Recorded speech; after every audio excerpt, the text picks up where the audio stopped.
శ్రీకాకుళం జిల్లాకు సంబంధించి మూలపేటలో అమెరికాకు సంబంధించిన ఒక కంపెనీ పెద్ద పెట్టుబడి పెడుతూ రావడానికి సిద్ధపడిందండి.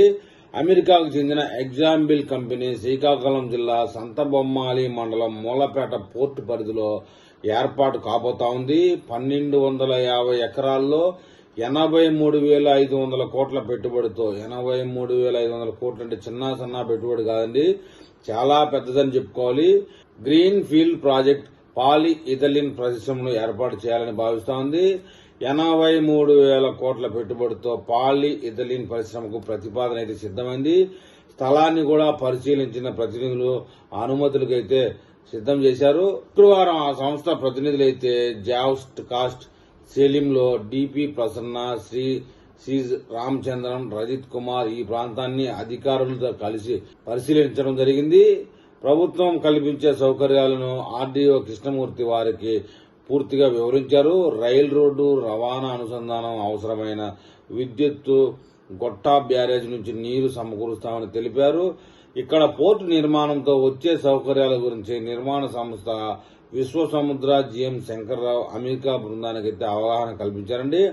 అయితే ప్రతినిధులు ఈ ప్రాంతానికే మొగ్గు చూపినట్టుగా చెప్తా ఉన్నారు. ఎగ్జాంబుల్ కంపెనీ ప్రతినిధులు జస్ట్ కార్డ్ సేలిం లో మాట్లాడుతూ రాష్ట్రంలో ఫిబ్రవరి 6 నుంచి ఇప్పటి వరకు రాయపట్నం, కాకినాడ, మచిలీపట్నం పోర్టులు పరిశీలించాం. ఇప్పుడు మూలపేట పోర్టు ప్రాంతాలను కూడా చూశాం. ఇక్కడ తీరంలో కార్గో షిప్పులతో రాకపోకలకు అనుకూలమైన వాతావరణం ఉంది. రైలు, రోడ్డు కనెక్టివిటీ సౌకర్యాలు బాగా ఉన్నాయని చెప్పారు.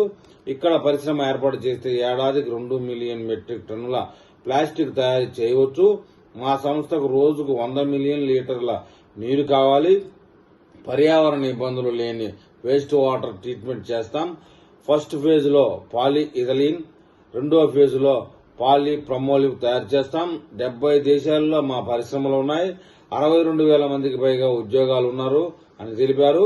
కార్యక్రమంలో తహసీల్దార్ హేమసుందర్, ఏపీఐఏసీ జెడ్ఎం శ్రీనివాసరావు కూడా మాట్లాడారండి.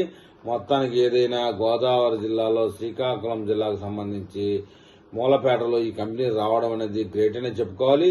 మరి ఈ విషయంలో శ్రీకాకుళం మూలపేట వాసులు ఏమని కామెంట్ చేస్తారో చూద్దాం.